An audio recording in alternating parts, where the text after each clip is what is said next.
Puji Tuhan, Shalom, selamat pagi dan salam sejahtera untuk Bapak Ibu Saudara yang diberkati Tuhan. Kembali lagi kita dalam renungan pada saat pagi hari ini. Sebelum kita mendengarkan renungan firman Tuhan, mari kita berdoa. Bapa yang baik, kami bersyukur untuk kasih kemurahan-Mu bagi kami. Sepanjang malam Engkau telah menyertai kami sehingga kami boleh bangun saat pagi hari ini. Sebelum kami melangkah dalam setiap aktivitas kami rindu untuk mendengarkan firman-Mu. Berfirmanlah, hati kami telah siap. Haleluya. Amin. Puji Tuhan, Bapak Ibu Saudara yang diberkati Tuhan. Renungan kita pada saat pagi hari ini yaitu tentang 20 peran kasih dalam kehidupan saya dan saudara sebagai orang yang telah ditebus oleh Allah. 1 Korintus 13 ayat yang keempat sampai ayat yang ketujuh, demikian bunyi firman Tuhan. Kasih itu sabar, kasih itu murah hati, ia tidak cemburu, ia tidak memegahkan diri dan tidak sombong, ia tidak melakukan yang tidak sopan dan tidak mencari keuntungan diri sendiri, ia tidak pemarah dan tidak menyimpan kesalahan orang lain. Ia tidak bersuka cita karena ketidakadilan, tetapi karena kebenaran. Ia menutupi segala sesuatu, percaya segala sesuatu, mengharapkan segala sesuatu, sabar menanggung segala sesuatu. Bapak Ibu Saudara yang diberkati Tuhan, hidup di dalam kasih adalah satu kerinduan Allah bagi saya dan saudara. Ada dua hukum terbesar bagi kehidupan umat manusia. Yang pertama adalah mengasihi Tuhan Allah kita dengan segenap jiwa, dengan segenap kekuatanmu, dengan segenap akal budimu. Kemudian yang kedua yaitu kasihilah sesamamu manusia seperti dirimu sendiri. Di dalam 1 Korintus pasal 13 ini sudah dijelaskan dengan begitu jelas bagaimana praktek hidup di dalam kasih itu, yaitu kasih itu sabar. Firman Tuhan berkata kasih itu murah hati, kasih itu tidak cemburu, kasih itu tidak memegahkan diri, kasih itu tidak sombong, kasih itu tidak melakukan hal yang tidak sopan, kasih itu tidak mencari keuntungan diri sendiri, kasih itu tidak pemarah, kasih itu tidak menyimpan kesalahan orang lain, kasih itu tidak berkesudahan. Kasih itu akan menutupi segala sesuatu. Kasih itu mengharapkan segala sesuatu.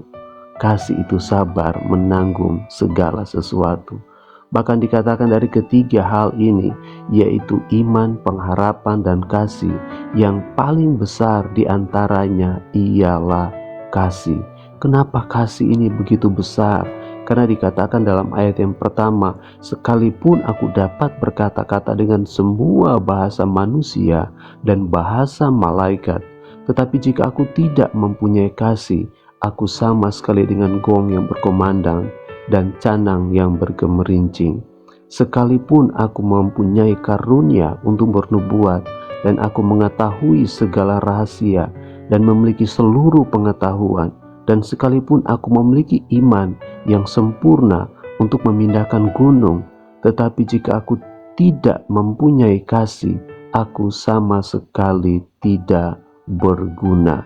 Dan sekalipun aku membagi-bagikan segala sesuatu yang ada padaku, bahkan menyerahkan tubuhku untuk dibakar, tetapi jika aku tidak mempunyai kasih, sedikit pun tidak ada faedahnya bagiku. Betapa pentingnya kasih bagi saya dan saudara.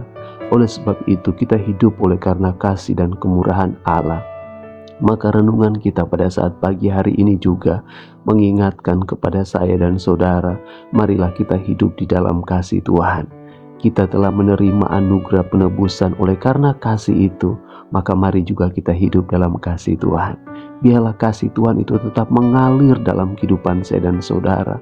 Kita tetap mengasihi, kita tetap mengampuni, dan kita dapat melakukan setiap firman Tuhan.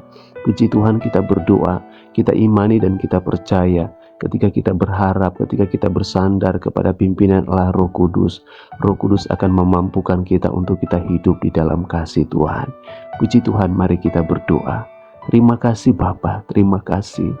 Kami diingatkan untuk kami hidup di dalam kasih, untuk kami hidup di dalam kasih Tuhan, untuk kami tidak hidup di dalam kedagingan kami, agar kami hidup seturut dengan kehendak-Mu ya Bapa. Kami bersyukur dan kami bangga punya Allah yang seperti Engkau, karena kami pun telah mendapatkan kasih-Mu. Melalui kasih-Mu dosa kami diampuni, melalui kasih-Mu kami diselamatkan. Kami yang seharusnya tidak layak untuk menerima pengampunan, tetapi karena begitu besar kasih-Mu bagi kami, sehingga kami yang percaya menerima anugerah keselamatan tersebut, dan kami pun juga mau hidup di dalam kasih Tuhan. Ajar kami untuk dapat melakukan setiap kehendak-Mu. Kami bersyukur dan kami terima setiap berkat yang baru pada saat pagi hari ini. Hamba-Mu berdoa, berkatilah seluruh umat kepunyaan-Mu yang mendengarkan renungan pagi hari ini, yang sakit disembuhkan, yang lemah imannya dikuatkan, yang bersusah hati Engkau hiburkan, yang tertutup jalan pintu-pintu berkat yang baru daripada-Mu menjadi bagian milik kami. Kami bersyukur, Bapa kami yang di surga, dikuduskanlah nama-Mu, datanglah kerajaan-Mu, jadilah kehendak-Mu di bumi seperti di surga. Berikanlah kami pada hari ini makanan kami yang secukupnya, dan ampunilah kami akan kesalahan kami, seperti kami juga mengampuni orang yang bersalah kepada kami. Dan janganlah membawa kami ke dalam pencobaan, tetapi lepaskanlah kami daripada yang jahat, karena Engkau yang punya kerajaan, dan kuasa, dan kemuliaan sampai selama-lamanya. Amin. Puji Tuhan, selamat beraktivitas. Jangan lupa bahagia. Tuhan Yesus memberkati kita semuanya. Shalom. Kasih setiamu